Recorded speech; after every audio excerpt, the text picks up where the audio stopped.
हम बात कर रहे थे जर्नल सीरीज का सम फाइंड आउट करने की।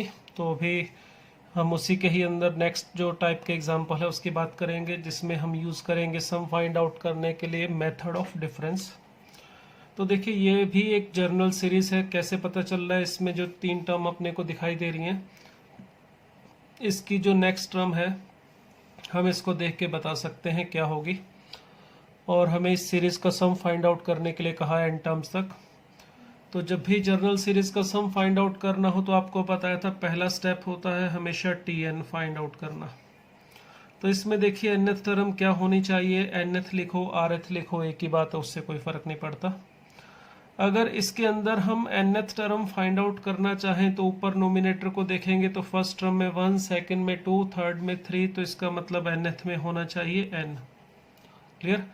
डिनोमिनेटर को चेक करें तो पहली टर्म में 1 + 1 स्क्वायर प्लस 1 पावर 4, इसी तरह से सेकंड टर्म में 1 + 2 square plus 2 power 4, 1 + 3 square plus 3 power 4 इस पैटर्न में है। तो इसका मतलब n टर्म में क्या होना चाहिए, 1 + n square plus n power 4। तो ये हमने nth टर्म फाइंड आउट कर ली है। मगर ये जो nth टर्म है इसको देखिए ध्यान से, ये पॉलिनोमियल नहीं है, ये एक रैशनल एक्सप्रेशन है। इसमें हम जैसे लास्ट कुछ एग्जांपल जो हमने देखे थे लास्ट वीडियो में, उसमें हमने जब nth टर्म पॉलिनोमियल मिल गई थी तो सिंपल सा काम था, एसएन ढूंढना था, ऊपर समीशन लगा देते हैं तो समीशन से हम सीधा लगा के सम ढूंढ सकते हैं। बट यहाँ पर समीशन हम इसके ऊपर ऐसे सीधा अप्लाई नहीं कर सकते। अगर मुझे ऐसे समीशन लगाना है इसके ऊपर तो आप इसको ऐसे नहीं लिख सकते कि ऊपर समीशन अलग लगा दें और नीचे समीशन अलग लगा दें, ये गलत होगा। ठीक है, समीशन को डिस्ट्रीब्यूट किया जा सकता है सम और सब्ट्रैक्शन पे। मान लो TR + GR हो, ठीक है, दो टर्म का सम है, उसके अंदर अगर आप इसको समीशन को डिस्ट्रीब्यूट करना चाहो तो अलग अलग कर सकते हो इस तरह से। सब्ट्रैक्शन में हो तो भी कर सकते हैं, मगर समीशन को ऐसे मल्टीप्लिकेशन या डिवीज़न में डिस्ट्रीब्यूट नहीं किया जा सकता। फर्स्ट लेक्चर आप अगर देखना चाहें दोबारा तो देख सकते हैं, वहाँ पर मैंने इस समीशन की कुछ प्रॉपर्टीज़ आपको लिखवाई थी, समझाई थी, उसका रिजल्ट बताया भी था किस वजह से होता है वो। तो ये प्रॉपर्टी ध्यान रखिएगा। इसके ऊपर अगर मुझे समीशन लगाना है यानी SN फाइंड आउट करने के लिए, SN का मतलब समीशन ऑफ TN ही होगा, मगर मैं उसके लिए इसके ऊपर सीधा समीशन नहीं लगा सकता। ठीक है, अब इसमें समीशन अगर सीधा नहीं लगा सकते तो फिर क्या करेंगे? अगर सीधा सम नहीं कर सकते तो इसमें हम यूज़ करेंगे method of difference. Method of difference आपको पहले भी मैंने कई बार कुछ एग्जांपल में यूज़ करवाया था कि इसको हम कोशिश करते हैं दो टर्म के डिफरेंस में स्प्लिट करने की, फिर उस डिफरेंस से हम ऐड करके सारी टर्म कैंसिल आउट वगैरह करके सम फाइंड आउट करते हैं। तो यहाँ पर जब डिनोमिनेटर में कुछ आ जा रहा है तो इसका मेथड ऑफ डिफरेंस बता देता हूँ किस तरह से होता है। अगर हमें कुछ ऐसा मिल रहा है जिसमें डिनोमिनेटर के अंदर जो टर्म है उनका डिफरेंस कांस्टेंट है, मान लो ये हमारे पास पहली टर्म है, जैसे a + d AP टाइप की मान लेते हो, डिफरेंस AP में ही कांस्टेंट होता है, तो a + d के साथ है a + 2d। यानी इस तरह से अगर हमारे पास टर्म्स हो जिसमें नीचे वाली जो दो टर्म्स हैं इनका डिफरेंस कांस्टेंट हो, जैसे इन दोनों का डिफरेंस भी d है, अगर मैं थर्ड टर्म लिखना चाहूँ 1/a + 2d a + 3d, तो अगर इस तरह से नीचे जो टर्म्स मल्टीप्लाई में है इन सब का डिफरेंस सेम आ रहा हो तो इसका सम करने के लिए क्या कीजिए, d से डिवाइड बाहर और d से मल्टीप्लाई कर लीजिए। ठीक है, अगर वो डिफरेंस ऊपर बना बनाया पड़ा है तो अच्छी बात है, नहीं तो हम इसको ऐसे कर सकते हैं। फिर इसके बाद अगर इस d को हम ऐसे लिख दें a + d - a, कोई बुराई नहीं है। इस वाले d को a + 2d - a + d लिख सकते हैं, इससे कोई फर्क नहीं पड़ेगा। इसी तरह से इस d को a + 3d - a + 2d लिख सकते हैं, इससे भी कोई फर्क नहीं पड़ेगा।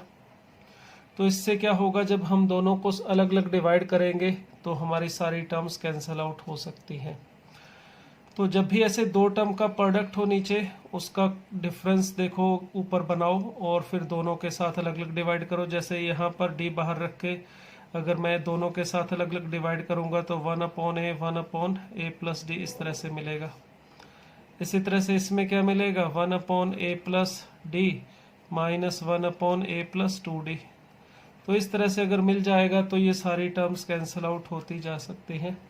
तो ये मेथड ऑफ डिफरेंस हम ट्राई करते हैं यहाँ पे, मगर उसके लिए यहाँ नीचे दो टर्म्स का प्रोडक्ट होना ज़रूरी है, उनका डिफरेंस फिर ही हम ऊपर बनाएंगे। तो देखिए नीचे हमारे पास ये जो एक ही फैक्टर दिखाई दे रहा है, तो सबसे पहले तो इसको फैक्टराइज करते हैं। इसको फैक्टराइज कैसे करेंगे, देखिए n4 प्लस n² + 1 है। इसे फैक्टराइज करने के लिए मैं इसको इस तरह से लिख रहा हूँ n4 + 2n² + 1 माइनस n²। मैंने इसमें n² ऐड और सब्ट्रैक्ट कर दिया, जिससे ये बन जाएगा n² + 1 का परफेक्ट स्क्वायर और माइनस n²। इसे फैक्टराइज करके n² + 1 + n और n² + 1 - n इस तरह से लिख सकता हूँ। तो ये मैंने n4 + n² + 1 का फैक्टराइजेशन किया, जो मुझे हेल्प करेगा इसको दो टर्म्स के डिफरेंस में स्प्लिट करने के लिए। तो हमारे पास n4 + n² + 1 का जो फैक्टराइजेशन है वो यहाँ पर मैं लिख रहा हूँ +1, और दूसरी टर्म n² - n + 1 ये आ रहा है। ठीक है, अब देखिए इन दोनों का डिफरेंस कितना है। इन दोनों को देखिए सब्ट्रैक्ट करके, इसमें से इसे सब्ट्रैक्ट करो, इनका डिफरेंस है 2n। ऊपर हमारे पास है सिर्फ n, तो कोई बात नहीं, 2 की कमी है, मल्टीप्लाई डिवाइड करके पूरी कर देते हैं। ठीक है, अब इसमें जो हमारा 2n है, इसे अगर मैं लिख दूं n² + n + 1 minus of n² - n + 1 इस तरह से, और नीचे n² + n + 1 as it is, और ये सेकंड वाला भी n² - n + 1 ये भी एज इट इज़। देखिए अब अगर मैं दोनों के साथ अलग अलग डिवाइड करूं तो देखिए tn हमें मिल जाएगा 1/2 1/n² - n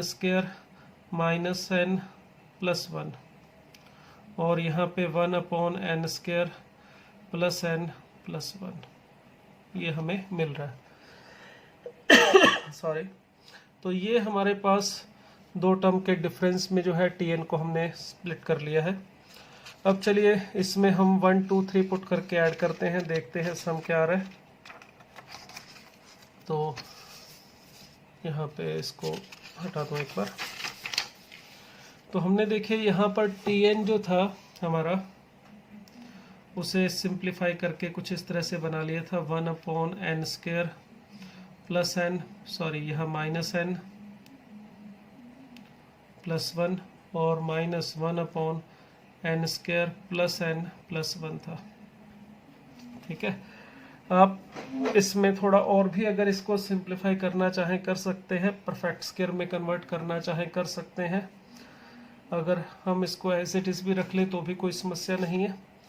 अगर ये tn है हमारे पास, तो t1 अगर हम फाइंड आउट करेंगे तो यहाँ पे क्या मिलेगा 1 और यहाँ पे 3। t2 1/2, अगर आप 2 रखेंगे तो यहाँ पर देखिए हमें मिल रहा है 3, और यहाँ पे मिलेगा 7।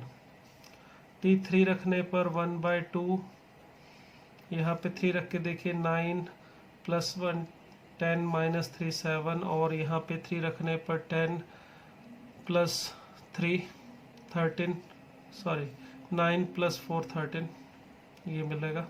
तो इसी तरह से चलता जाएगा, और लास्ट में nth तरह मैं वापस लिख लेता हूँ 1/2 1/n² - n + 1 और 1/n² + n + 1। तो इस तरह से ये जब हम ऐड करेंगे, सभी टर्म्स का सम करेंगे, Sn फाइंड आउट करने के लिए समेशन ऑफ tn करेंगे। यहाँ समेशन tn में अंडरस्टूड है n की वैल्यू 1 to n, तो इन सब का सम 1 to n तक का सम फाइंड आउट करेंगे। देखिए 1/2 सब में से कॉमन निकाल लेते हैं। ये 1 इसमें, सॉरी ये 1 कैंसिल नहीं होगा, ये 1/3 इसमें नेगेटिव, इसमें पॉजिटिव, 1/7 इसी तरह से, ये 1/13, तो सभी टर्म इस तरह से कैंसिल आउट होती जा रही है। फर्स्ट वाले में अगर हमें बचा 1/1 दैट इज 1 पॉजिटिव वाली टर्म मिल रही है, तो इसका मतलब लास्ट वाले में ये नेगेटिव टर्म मिलेगी। क्लियर, तो लीजिए ये हमारा आंसर आ गया। अगर आप इसका एलसीएम लेके लिखना चाहते हो तो n square plus n plus 1 और ऊपर n स्क्वायर प्लस n ये मिल जाएगा। ठीक है। अच्छा, इसमें भी शायद कईयों को डाउट हो सकता है यार कि ये सिमेट्री तो बन नहीं रही है, ये कैसे पता चलेगा कि हर बार ऐसा कैंसिल होगा। स्टार्टिंग में 3 टर्म में हो गया है तो क्या ज़रूरी है सभी टर्म में होगा? क्योंकि यहाँ पे नंबर कुछ अलग अलग से आ रहे हैं, 1 फिर 3 7 फिर 13। तो अगर इसका भी आप तसल्ली करना चाहते हो तो देखिए n square minus n plus 1 को हम इस तरह से लिख सकते हैं n square minus n plus 1/4 plus 3/4। ठीक है। तो ये देखिए ये मैंने इस तरह से क्यों लिखा, ये बन रहा है n माइनस 1/2 का स्क्वायर प्लस 3/4। इसी तरह से अगर n स्क्वायर माइनस n की बजाय यहाँ प्लस n था, इसको अगर लिखेंगे तो n square plus n plus 1/4 और प्लस 3/4। ये मैंने कंप्लीटिंग स्क्वायर मेथड यूज़ किया है जो आप 10th क्लास में पढ़ते थे अपने क्वाड्रेटिक इक्वेशन में। तो ये n प्लस 1/2 का स्क्वायर ये मिलेगा। देखिए अब इससे क्या होगा, इस बात की गारंटी होगी कि जो tn है हमारा, इसमें n माइनस 1/2 का स्क्वायर है यहाँ पे प्लस 3/4 है, और नेक्स्ट वाले में यहाँ पर n प्लस 1/2 का स्क्वायर प्लस 3/4 है। तो इन दोनों में 1 का डिफरेंस रहेगा। देखो जो वैल्यू यहाँ पे रहेगी नेक्स्ट टर्म में वो यहाँ पे मिलेगी। तो आप इसको लेके भी थोड़ा वेरीफाई कर सकते हो ध्यान रखने के लिए, तो आपको पता चल जाएगा कि इससे सारी टर्म कैंसिल आउट होंगी। ठीक है। तो वैसे तो सीधा यहाँ से भी हो सकता है, अगर किसी को डाउट हो कि ये ऐसे कैंसिल होंगे, ये ज़रूरी है क्या, तो इस तरह से पता कर सकते हो अब आप कि ये जो भी आप n की वैल्यू 1 2 3 रखेंगे तो उसमें ये दोनों टर्म हर एक में नेक्स्ट वाले में जो यहाँ पर आएगा उससे नेक्स्ट वाला यहाँ पर आएगा, फिर यहाँ पर ऐसे ही चलता जाएगा। चलिए ये एग्जांपल हो गया हमारा। नेक्स्ट एग्जांपल हम लेते हैं। इसमें ये हमने मेथड ऑफ डिफरेंस का यूज़ करके एक एग्जांपल लिया। इसमें यहाँ पर हमारे पास nth टर्म में 2 टर्म का प्रोडक्ट था। ठीक है। अगर अब 2 से ज़्यादा हो, जैसे 2 टर्म का प्रोडक्ट था तो हमने क्या किया, उन दोनों का डिफरेंस ऊपर बनाया, फिर उससे दोनों को जो ऊपर डिफरेंस था नीचे मान लो a और b है, ऊपर a माइनस b था, तो अलग अलग डिवाइड करके 1/b माइनस 1/a बनाया।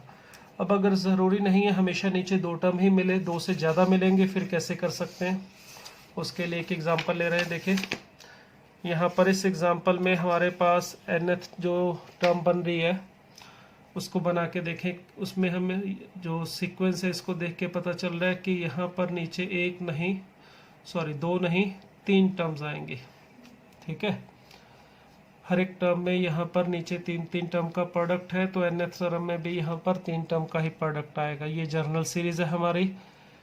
इसकी जो 3 टर्म है इनको देख के पता चल रहा है कि इसके नेक्स्ट वाली टर्म क्या आएंगी, तो हम इसको जर्नल सीरीज बोल सकते हैं। अब सम फाइंड आउट करने का मेथड वही है हमारा कि जर्नल टर्म फाइंड आउट करें पहले, nth टर्म फाइंड आउट करें। उसके लिए इन टर्म्स को देखिए 1 3 5 3 5 7 5 7 9। तो इसको फाइंड आउट करने के लिए देखिए इसकी पहली टर्म को मैं ऑब्जर्व कर रहा हूँ कि फर्स्ट टर्म इसकी किस तरह की है, ये वाली। अगर आप इसकी फर्स्ट टर्म को ऑब्जर्व करें तो 3 5 7 ये AP है, और इस वाले की nth टर्म जो होगी वो a plus n minus 1 into D 2n plus 1 आ रही है। ठीक है। तो इसका मतलब हुआ कि यहाँ पर इस वाली जो जर्नल टर्म है हमारी पूरी सीरीज की, उसमें फर्स्ट टर्म पे यहाँ पर क्या आना चाहिए, 2n प्लस 1। ठीक है। अब इसी तरह से आप सेकंड को भी ऑब्जर्व करो सबकी, तो उससे ये मिल सकती है। थर्ड वाली टर्म को ऑब्जर्व करो तो उससे ये मिल सकती है। या फिर ध्यान से देखो फर्स्ट टर्म में 2 ऐड करने पर ये सेकंड आ रही है, 1 + 2 करूंगा 3, और इसमें 2 ऐड करने पर 5 ये वाला मिल रहा है। यही पैटर्न यहाँ पर पूरे 3 + 2 करूंगा 5, 5 + 2 करने पर 7, 5 + 2 करेंगे 7, 7 + 2 करेंगे तो 9। तो इसका मतलब इसमें 2 ऐड करूं तो मिलना चाहिए 2n + 3, और यहाँ पर 2n + 5। तो ये देखिए हमने जर्नल टर्म बना लिए। थोड़ा चेक भी कर लिया कीजिए जब n टर्म बनाओ इस तरह से कि इसमें जो बनी है n टर्म वो सही है या गलत है, वो वेरीफाई करना बिल्कुल सिंपल है। आप n की वैल्यू रख के चेक कर सकते हैं। 1 2 3 इसमें रखेंगे ये तीनों टर्म, ये जो भी दिए हुए स्टार्टिंग वाली टर्म्स है वो मैच कर रही है। अब इसमें मुद्दा ये है कि इसमें नीचे 3 टर्म का प्रोडक्ट है। अगर 2 का होता तो हम उन दोनों का डिफरेंस ऊपर बनाते और फिर उसको सेपरेट करते। अब अगर यहाँ पे डिफरेंस 3 का, सॉरी प्रोडक्ट यहाँ 3 टर्म का है, तो इसके लिए क्या इलाज है? इसमें देखिए सबसे छोटी और सबसे बड़ी टर्म को पकड़ो और इनका डिफरेंस देखो कितना है। इन दोनों का डिफरेंस है 4, 2n+1 और 2n+5 का डिफरेंस 4 या -4 है। तो मैं पॉजिटिव वाला ले लेता हूँ, चलिए +4 है। तो यहाँ पे क्या कर रहा हूँ मैं, 4 बनाने के लिए 4 से मल्टीप्लाई और 4 से डिवाइड कर रहा हूँ। ठीक है, ये 4 इसलिए बनाया मैंने ताकि इन दोनों का डिफरेंस ऊपर मिल जाए। अब tn जो हमारे पास है 1/4 एज इट इज़, और यहाँ पर 2n+1, 2n+3 और 2n+5 ये भी एज इट इज। अब अगर इस 4 को मैं लिख दूं 2n+5 minus 2n+3, sorry 2n+1। अब देखिए अगर दोनों के साथ अलग अलग डिवाइड किया जाए तो यहाँ पर 1/2n+1 इंटू 2n+3 मिलेगा, और यहाँ पर 2n+3 इंटू 2n+5 मिल रहा है। तो देखिए हमने nth टर्म को 2 टर्म के डिफरेंस में स्प्लिट कर लिया है। अब अगर इसमें से हम फर्स्ट टर्म फाइंड आउट करें तो वो आनी चाहिए 1/3 इंटू 5, और यहाँ पर 5 इंटू 7। क्लियर?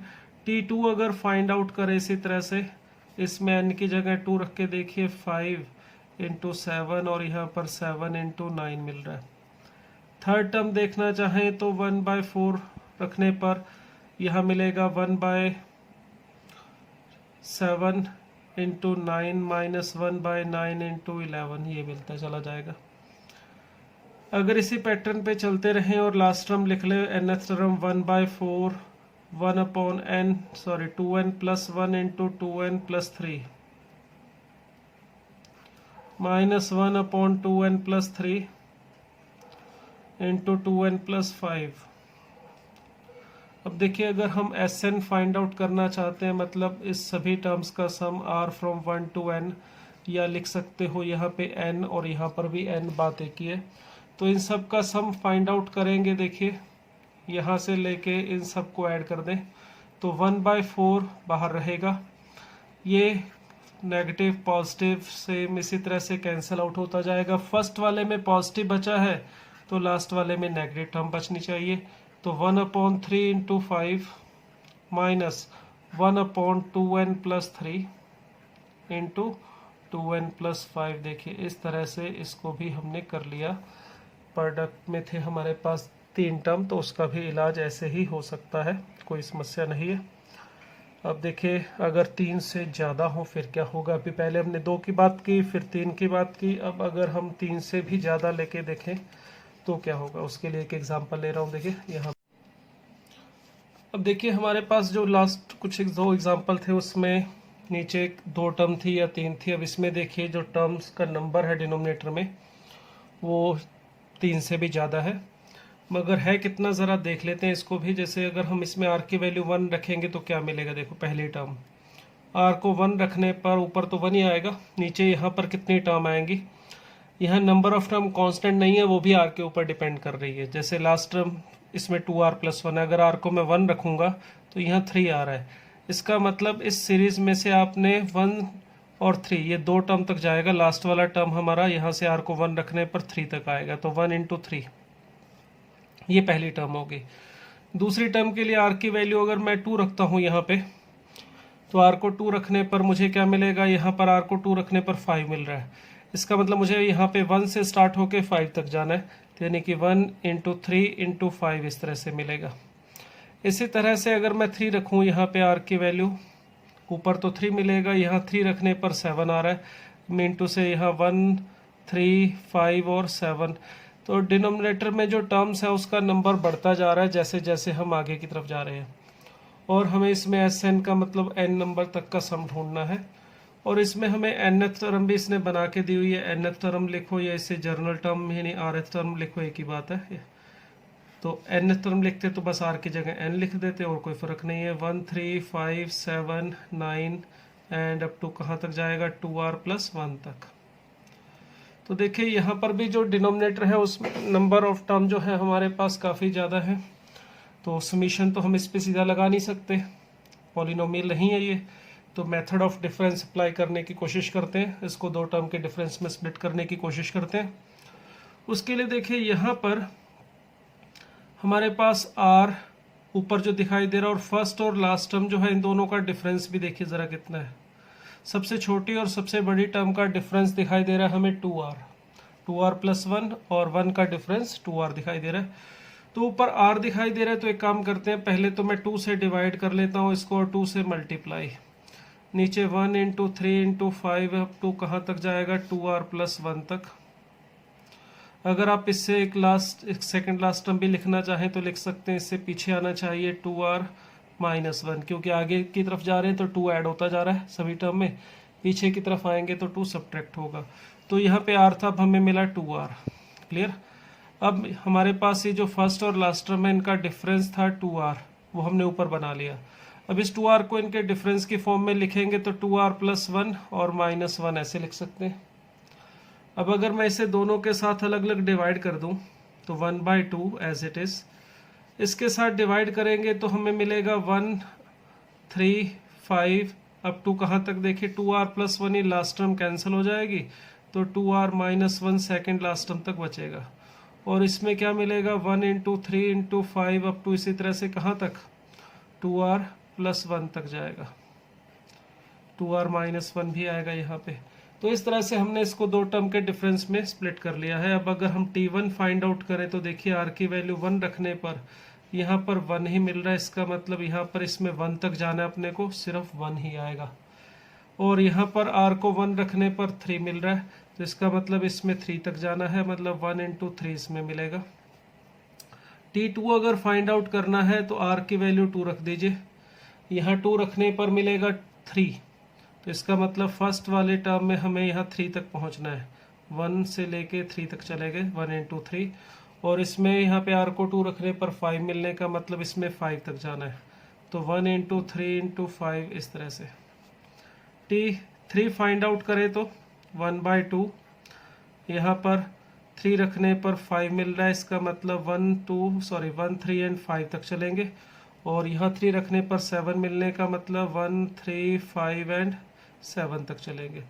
तो इसी तरह से हम बढ़ते रहेंगे आगे, और लास्ट में जो nth टर्म होगी हमारे, हमने n तक जाना है तो r की जगह बस n रख लेता हूँ, तो 1 3 5 and so on up to यहाँ पर 2n-1, और यहाँ पर 1 × 3 × 5 and so on up to 2n+1 तक चले गए। ठीक है।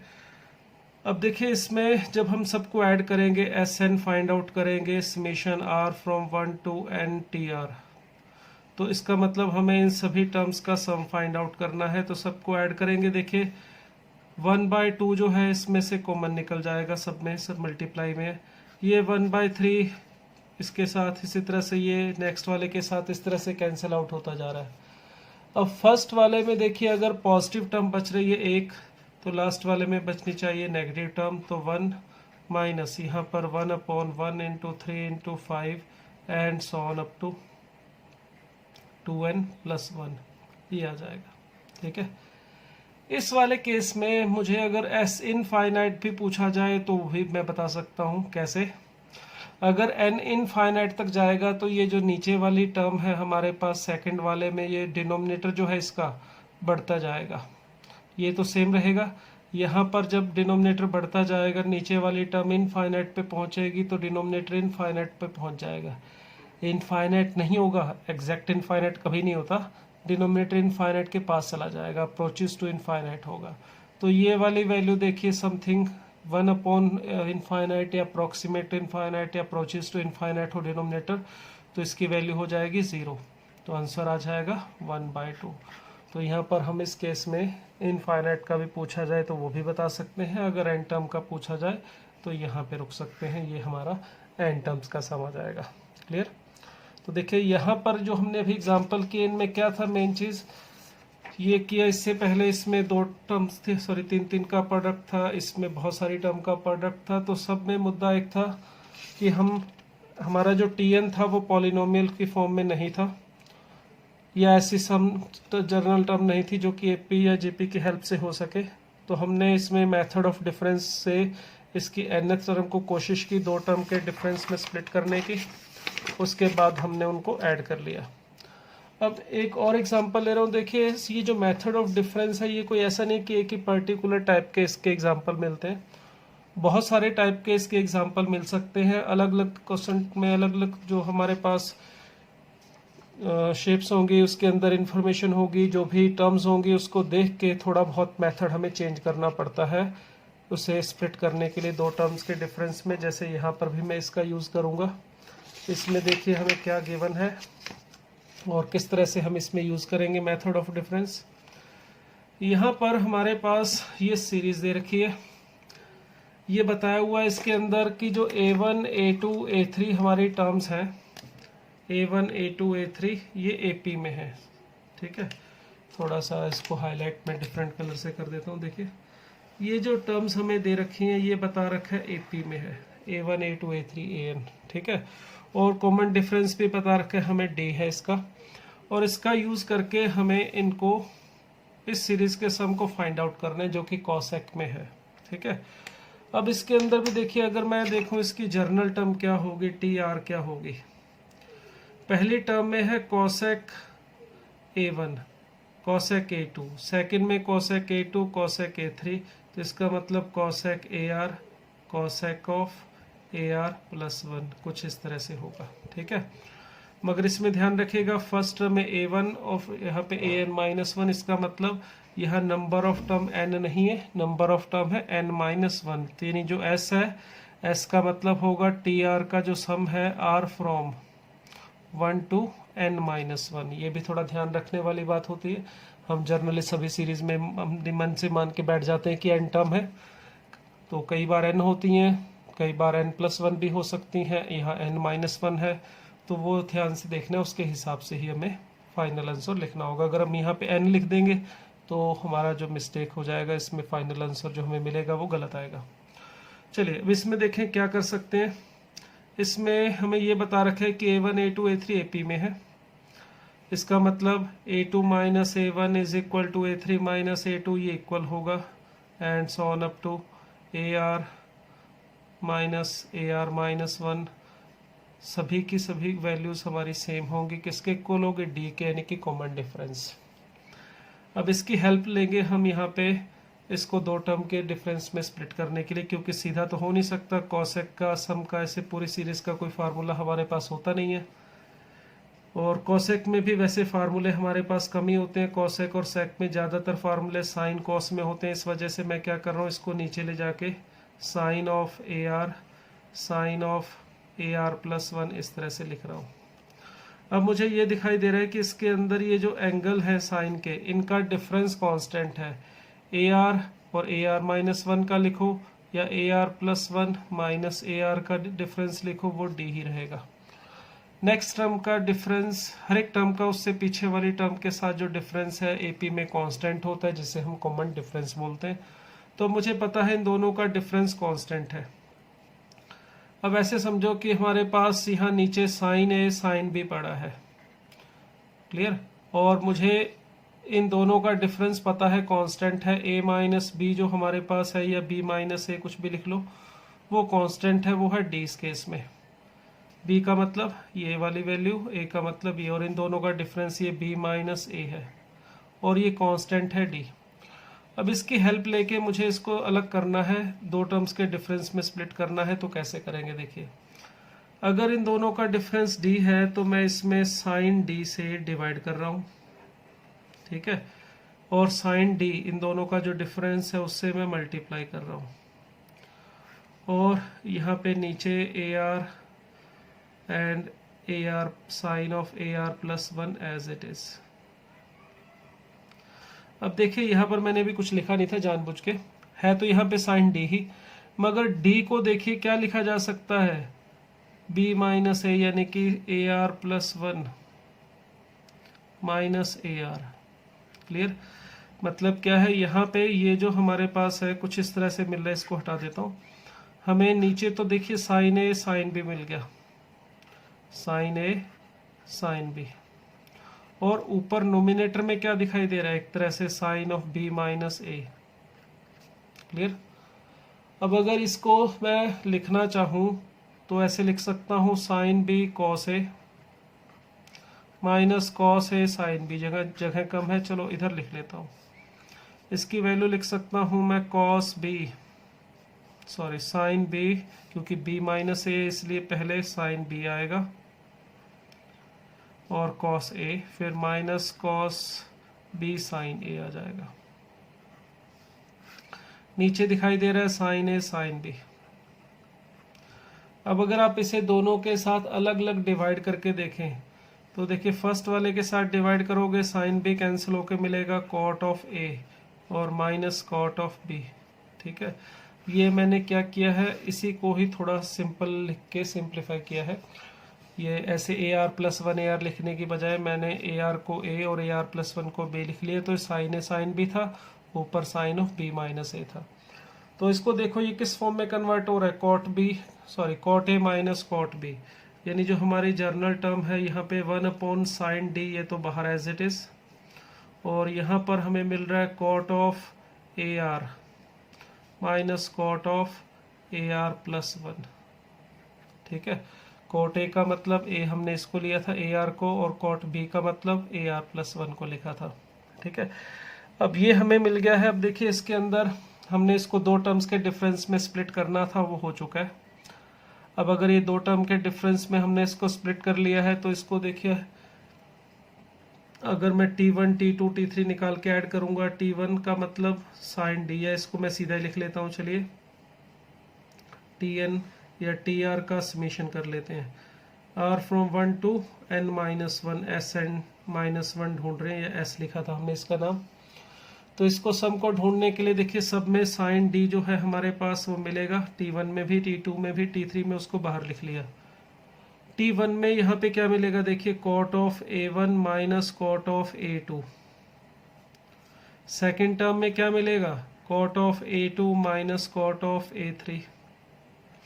इसी तरह से चलते जाएंगे, लास्ट में जब हम n माइनस वन रखेंगे तो लास्ट टर्म में मिलेगा cot of AN minus one minus cot of AN, ये लास्ट टर्म आएगी। देखिए अब ये कॉट ऑफ A2 से कॉट ऑफ A2 कैंसिल होगा, कॉट ऑफ A3 में नेक्स्ट वाले में कैंसिल होगा, इसी तरह से सब कैंसिल होते जाएंगे। फर्स्ट वाले में अगर पॉजिटिव बचा है तो लास्ट वाले में बचना चाहिए नेगेटिव। तो इस सीरीज का सम हमें मिलेगा साइन डी, जिसे मैं ऊपर ले जाके लिख देता हूँ cosec D, cot of A1 minus cot of AN। तो देखिए ये हमारा फाइनल आंसर इस सीरीज का जो सम है वो हमें मिल गया है। ठीक है, तो ये मेथड ऑफ डिफरेंस का एक और एग्जांपल था। तो इस तरह से बहुत सारी जगह पर हमारा ये मेथड ऑफ जो डिफरेंस है वो अप्लाई होता है। जब भी हमें सम के लिए सीधा फार्मूला ना पता हो तो कोशिश इसकी कर सकते हैं, ज़्यादातर जब डिनोमिनेटर में हमारे पास टर्म्स पड़ी हों, डिवाइड में रखी हों, उसको अलग करना हो, और फिर उसके बाद कुछ इस तरह से मिल जाए कि उनको ऐड करने से सारी टर्म इस तरह से कैंसिल आउट होती जाए, तो इस टाइप के एग्जांपल हम मेथड ऑफ डिफरेंस से करते हैं। और ऐसे काफ़ी एग्जांपल हमें मिलते हैं एडवांस में, मेंस में, तो इसका यूज़ कर सकते हैं आप। थोड़ा और प्रैक्टिस करने के लिए कुछ और एग्जांपल आप देखिएगा, इसके साथ मिलते जुलते ट्राई कीजिएगा। चलते हैं अब अपने नेक्स्ट कॉन्सेप्ट के ऊपर नेक्स्ट लेक्चर में।